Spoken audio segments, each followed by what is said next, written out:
Equals to RHS। Okay, तो ये associative नहीं है, बट ये आपका क्रमिन में है, कॉम्यूटेटिव है। ओके, तो इसी प्रकार से हम नेक्स्ट क्वेश्चन करेंगे। नेक्स्ट क्वेश्चन है, नेचुरल नंबर में a operation b is equal to 1 है।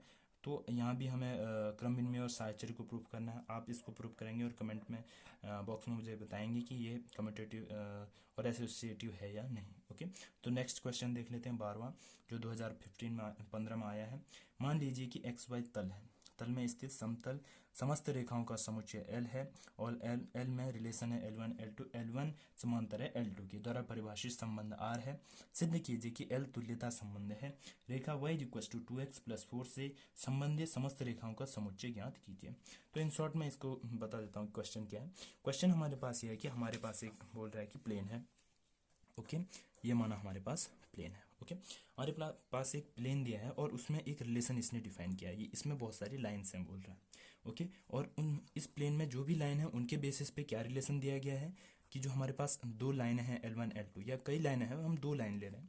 ये जनरल पॉइंट है क्योंकि रिलेशन को हम पेयर में ही लिखते हैं। तो L1 L2, L1 समांतर है L2 के। ओके, समांतर है L2 के। तो हमें ये रिलेशन दिया गया है कि L1 समांतर है L2 के। तो हमें प्रूव करना है कि ये तुल्यता संबंध है, यानी तुल्यता संबंध यानी कि रिफ्लेक्सिव, सिमेट्रिक और ट्रांजिटिव। तो पहले हम रिफ्लेक्सिव देख लेंगे। तो क्या होना चाहिए रिफ्लेक्सिव में क्या होना चाहिए, सेल्फ के साथ पेयर होना चाहिए।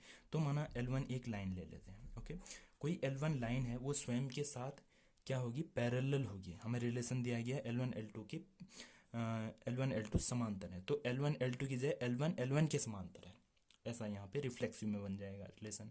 ओके, तो ऑब्वियसली कोई भी लाइन खुद के ही समांतर होती है। समांतर की कंडीशन क्या है कि कोई भी दो लाइन है उनके बीच में अगर 0 डिग्री का एंगल बन रहा है तो वो समांतर है। ओके, अगर आप दो लाइनें लिख रहे हैं तो इनके बीच में एंगल क्या है, 0 डिग्री। एंगल तभी तो बनता है जब दोनों के बीच में कोई स्लोप हो, तभी एंगल बनता है। अब दोनों पैरेलल लाइन है, उनके बीच में एंगल होगा नहीं। तो एक लाइन खुद के ही ऊपर क्या है, ये समांतर है क्योंकि इन दोनों के बीच एंगल 0 है। ओके, तो ये रिफ्लेक्सिव है क्योंकि हमारे पास रिलेशन क्या बन रहा है, L1, L2 such that L1 समांतर है L1 के। Okay, because L1, L1 belongs to R, L2 belongs to R। तो जितनी भी लाइनें हैं वो स्वयं के साथ, सेल्फ के साथ क्या है, पैरेलल में है। Okay, reflective. सिमेट्रिक में क्या है, सिमेट्रिक में क्या होना चाहिए, रिलेशन में हमें दिया गया है L1, L2, L1 समांतर है L2 के। तो इनवर्स में क्या हो जाएगा, यानी कि अगर R में ऐसे L1 L2 हैं तो बिलोंग्स टू R। ओके, क्योंकि L1 L2 के समांतर है। तो दूसरा तब क्या होना चाहिए, L1, L2 समांतर है L1 के। ओके, L2 समांतर है L1 के, सिमेट्रिक की कंडीशन। ऑब्वियसली ये L1 है, ये L2 है। अगर L1 L2 के समांतर है तो L2 भी तो L1 के समांतर ही होगी। तो यहाँ से क्या आ जाए, L2, L1 belongs to R। Okay, तो ये क्या सिमेट्रिक बन गया, रिफ्लेक्टिव, सिमेट्रिक। तीसरा है ट्रांजिटिव। ट्रांजिटिव में क्या है, L1, L2 सॉरी L1 समांतर है L2 के, पहला स्टेटमेंट ये है। सॉरी, यहाँ एक गलती होगी, ये रिलेशन के फॉर्म में नहीं होगा, स्टेटमेंट के फॉर्म में होगा। ओके, L1 समांतर है L2 के। ओके, ये हमारा फर्स्ट स्टेटमेंट है, यानी कि L1, L2 belongs to R। तो कोई हम एक और L3 ले लेते हैं, कोई एक और लाइन लेते हैं जो कि इन दोनों की भी पैरेलल है। L2 समांतर है L3 के, यानी कि L2, L3 belongs to R। Then क्या होना चाहिए, L1 L3 की भी पैरेलल होना चाहिए। ऑब्वियसली अगर हम कोई तीन लाइन ले लेते हैं L1 L2 L3, अगर L1 L2 के पैरेलल है और L2 L3 के पैरेलल, ऑब्वियसली ये और ये भी तो आपस में पैरेलल ही होंगी। ओके, ये दोनों भी तो आपस में पैरेलल होंगी। इससे बेस पे क्या कर लेंगे हम, L1 L3 belongs to R, क्योंकि ये भी है तब L1 L3। तो ये क्या होगा, रिफ्लेक्सिव, सिमेट्रिक, ट्रांजिटिव तीनों है, इसलिए तुल्यता संबंध सेटिस्फाइड कर रहा है। ओके, अब हमें प्रूफ क्या करना है, प्रूफ यानी कि वो जो बोल रहा है वो होगा ही। अगर हमें आता है कि सिद्ध कीजिए, यानी कि प्रूफ करना है तो वो चीज़ होगी ही होगी। ओके, तो अगला क्या है, सिद्ध कीजिए कि R तुल्यता संबंध है। संबंध है, हो गया, ठीक है। रेखा y is equal to 2x+4 से संबंधित समस्त रेखाओं का समुच्चय ज्ञात कीजिए। मतलब हमें एक लाइन दिया गया है y is equal to 2x+4। Line की इक्वेशन क्या होती है, y is equal to mx+c, जहाँ पे m क्या होता है, एक स्लोप होता है और c एक नियतांक होता है, कांस्टेंट। ओके, अब हमें क्या फाइंड आउट करना है, जो हमारी ये लाइन दी गई है, जो हमें लाइन दी गई है y is equal to x+4, इसका हमें मतलब इससे रिलेटेड जो भी लाइन है उनका सेट बनाना है। ओके, तो सेट क्या होगा, सेट यानी कि सेट मैंने पिछले वीडियो में डिस्कस किया था। सेट मतलब वो एक स्पेशल टाइप के कैरेक्टर को शो करते हैं, वो जो कुछ भी है। ओके, तो ये लाइन है, तो लाइन की इक्वेशन क्या होती है, वाई यहाँ हमें क्वेश्चन में लाइन की इक्वेशन क्या दी है, 2x+4। ओके, ये लाइन की इक्वेशन है, और जनरल फॉर्मूला क्या होता है, y is equal to mx+c, और यहाँ पे m क्या है, 2x+c।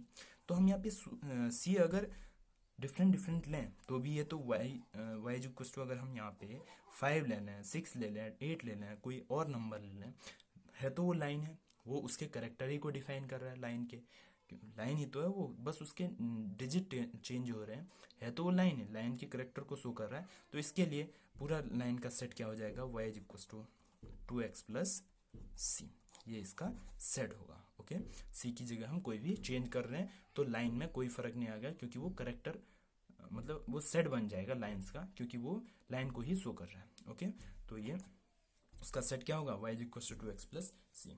ये हमारे 12th क्वेश्चन। अब 13 क्वेश्चन है, प्रूफ करना है। यहाँ भी मतलब ये जो बोल रहा है वो होगा ही, क्योंकि हमें वहाँ पे प्रूफ करना है। फंक्शन दिया है mapping from real number to real number, और हमें फंक्शन दिया है f(x) is equal to cos x, न तो एक ही है बोल रहा है, न तो 1 है, नहीं ऑन टू है। क्या है हमारे पास, f(x) is equal to cos x। Okay, ये हमें प्रूफ करना है। ओके, तो आपको अगर वैल्यू याद होंगी तो f(0) क्या होता है, cos 0, cos 0 की वैल्यू 1। ओके, सर्कल में कभी भी क्या होता है कि जैसे हम यहाँ पे 0 हो गया, ये π/2 हो गया, ये पाई हो गया, ये 3π/2 हो गया, ये 2π हो गया। ओके, जब हम सर्कल में लेते हैं तो cos की जो भी वैल्यू 0 में होगी उसके जस्ट ऑपोजिट वही वैल्यू होगी, बट निगेटिव साइन की होगी। ओके, तो इससे याद करने में इजी हो जाता है। अगर हम cos की π/2 में जो भी वैल्यू ले रहे हैं उसके जस्ट निगेटिव वैल्यू होगी 3π/2 में। ओके, होगी वही, बट साइन चेंज हो जाएगा। अब cos 0 की वैल्यू क्या है यहाँ पे, 1, तो cos π की वैल्यू -1 हो जाएगी। ओके, अगर हम देखते हैं cos 0 की वैल्यू रख रहे हैं तो 1 आएगा। इस बेस पे cos 2π की वैल्यू क्या हो जाएगी, 2π यही है, 0 डिग्री, मतलब सॉरी 0 और 2π एक ही पॉइंट पे बिलोंग कर रहे हैं, तो दोनों की वैल्यू क्या हो जाएगी, सेम हो जाएगी। ओके, अब हम देख रहे हैं कि हम जब दो एलिमेंट ले रहे हैं 0 और 2π, यानी कि दो इनपुट डाल रहे हैं, तो आउटपुट केवल एक ही में जा रहा है।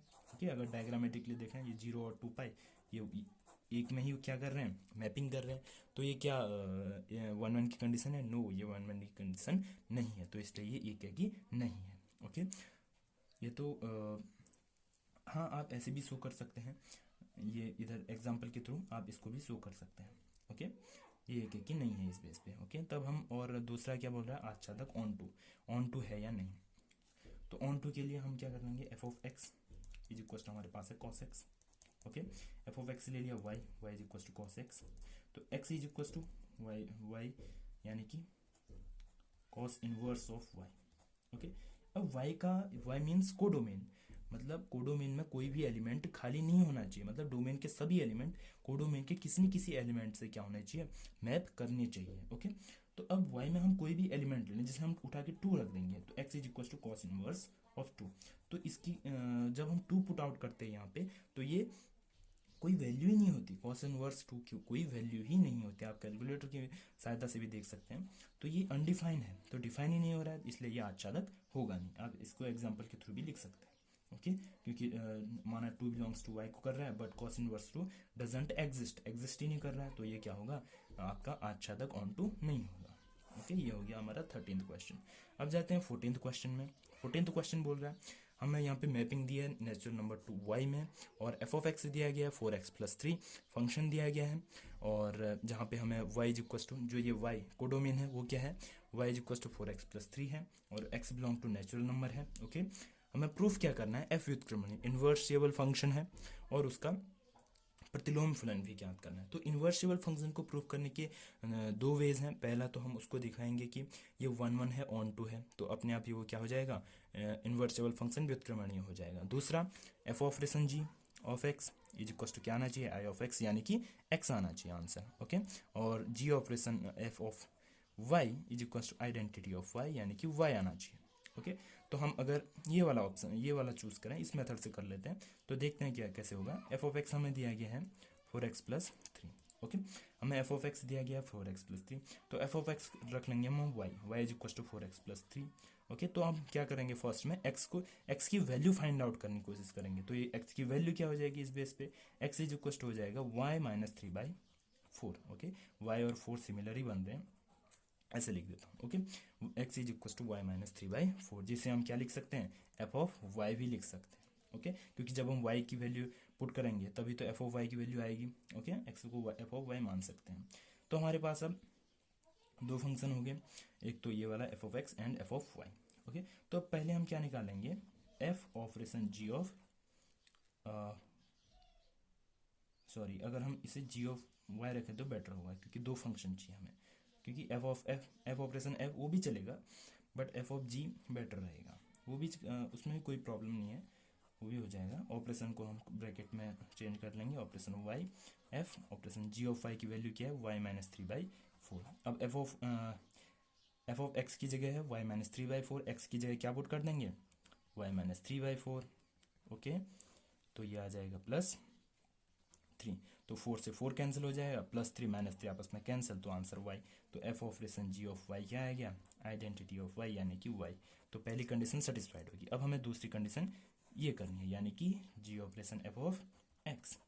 तो क्या आएगा, जी ऑपरेशन एफ ऑफ आपका एफ ऑफ एक्स में क्या आ जाएगा, एफ ऑफ एक्स को हम ब्रैकेट ले लेंगे। ओके, तो जी एफ ऑफ एक्स क्या है, एफ ऑफ एक्स है 4x प्लस 3। ओके, तो जी ऑफ 4x प्लस 3 क्या होगा, जी ऑफ वाई, वाई की जगह क्या रख देंगे 4x प्लस 3, तो यह आ जाएगा आपका, हाँ, 4x प्लस 3 माइनस 3/4। ओके, इस इधर पे रखेंगे ना, इसमें पुट करेंगे, तो 3 से 3 कैंसिल, 4 से 4 कैंसिल, तो एक्स, यानी कि जी ऑपरेशन एफ ऑफ एक्स क्या आ गया, आइडेंटिटी ऑफ एक्स, यानी कि एक्स। तो दोनों कंडीशन सेटिस्फाइड हो रही हैं, तो ये क्या है, एक इन्वर्सिबल फंक्शन है। ओके, आप इस बेस से भी कर सकते हैं। दूसरा वे है कि आपको 1 1 और ऑन टू शो करना होगा, इसके बेस पे वो क्या हो जाएगा, व्युत्क्रमणीय यानी कि इन्वर्सिबल फंक्शन हो जाएगा। ओके, ये तो हो गया। अब एक और उसमें क्वेश्चन में दिया गया, उक्त का प्रतिलोम फलन भी ज्ञात कीजिए। इन्वर्स फंक्शन फाइंड आउट करने के लिए क्या है, वही मेथड है जो हम ऑन टू के लिए फाइंड आउट करते हैं। एफ ऑफ एक्स हमें दिया गया है 4x plus 3, F of X को y मान लेंगे, y is equal to 4x plus 3। तो यहाँ पे x की वैल्यू फाइंड आउट करेंगे, x is equal to y minus 3/4। यही क्या हो जाएगा, आपका f inverse of x is equal to y minus 3/4, यही आपका व्युत्क्रमणीय फंक्शन हो जाएगा। ओके, ये तो हो गया 14th क्वेश्चन, जो एनसीईआरटी की क्वेश्चन पेपर में आया था 2017। ओके, 15th क्वेश्चन है, 15th भी कर लेते हैं। ओके, 15th क्वेश्चन क्या है, f of x is equal to sine x दिया गया, हमें फंक्शन दिया है f of x is equal to sine x. Okay, द्वारा परिभाषित है, बोल रहा है f operation f mapping from कर रहा है 0 to π/2 to real number, and g of x एक और फंक्शन दिया है, g of x cos x दिया है, जो भी वो भी क्या कर रहा है, 0 π/2 टू रियल नंबर मैपिंग कर रहा है। ओके, सिद्ध कीजिए कि एफ तथा जी क्या है, 1 1 एक ही है, परंतु एफ प्लस जी 1 1 नहीं है। तो हमें सेपरेट अगर हम देखें तो ये 1 1 बन रहा है, बट अगर उनको कंबाइन कर दें, प्लस ऐड कर दें, तो वो 1 1 नहीं है। तो ये हमें प्रूफ करना है। ओके, तो हम देख लेते हैं कैसे होगा। तो अगर हम क्या करें, F of X one is equal to क्या हो जाएगा, sine of X one, F of X two क्या होगा, sine of X two. Okay, अगर हम दोनों को इक्वल नहीं रखते हैं, F of X one does not equal to F of X two, तो क्या होगा, sine of X one does not equal to sine of X two. Okay, then X one does not equal to X two. तो ये condition satisfied हो रही है। इसी प्रकार से आप कॉस की भी कंडीशन को सेटिस्फाइड कर सकते हैं। ओके, तो अगर सेपरेट देखें तो वो 1 1 की कंडीशन सेटिस्फाइड करता है। अगर हम उनको ऐड कर दें तो एफ प्लस जी देखें क्या होगा, तो क्या होंगे, एफ एक्स प्लस जी एक्स क्या होगा, एफ एक्स प्लस जी एक्स क्या होगा, एफ एक्स प्लस जी एक्स होगा sine x plus cos x. Okay, अगर देखें, अगर हम इनपुट क्या रखें उसमें 0 डिग्री, अगर 0 डिग्री एक्स की जगह रखें, ओके, तो साइन 0 क्या होगा, साइन 0 डिग्री प्लस कॉस 0 क्या होगा, 0 + 1, आंसर क्या आएगा 1। कोडोमीन में 1 में मैपिंग होगी जब हम 0 पुट कर रहे हैं। अब जब हम आपका पुट कर रहे हैं 2 पाई, ओके, तो sin 2 पाई प्लस cos 2 पाई, तो क्या होगा sin 2 पाई 0 प्लस cos 2 पाई 1, तो फिर से 1 में ही मैपिंग हो रही है। तो जब हम 0 भी रख रहे हैं तो 1 में मैपिंग जा रही है, और 2 पाई रख रहे हैं तो 1 में मैपिंग जा रही है। इसका मतलब ये क्या है कि दो एलिमेंट किसमें, एक ही एलिमेंट में मैप कर रहे हैं। ओके, तो ये क्या होगा, ये हम ये क्या कि 1 1 की कंडीशन तो है नहीं। ओके, तो इसलिए ये 1 1 नहीं होगा जब हम इन्हें ऐड कर रहे हैं। ओके, तो आई होप ये वीडियो आपको थोड़ा बहुत भी हेल्पफुल रहा होगा। ये सभी question previous year based question थे। ओके, और इनका आप एक बार अच्छी तरह से रिवाइज कर लीजिएगा। हो सकता है कि इनमें से कोई क्वेश्चन आ भी सकते हैं, बस नंबर डिजिट चेंज हो सकते हैं और वही क्वेश्चन रिपीट भी हो सकता है। आई होप आपको ये वीडियो बहुत हेल्पफुल रहा होगा। अगर वीडियो थोड़ा भी हेल्पफुल रहा तो लाइक शेयर एंड सब्सक्राइब कीजिएगा। Thank you for watching my video. मिलते हैं नेक्स्ट वीडियो में।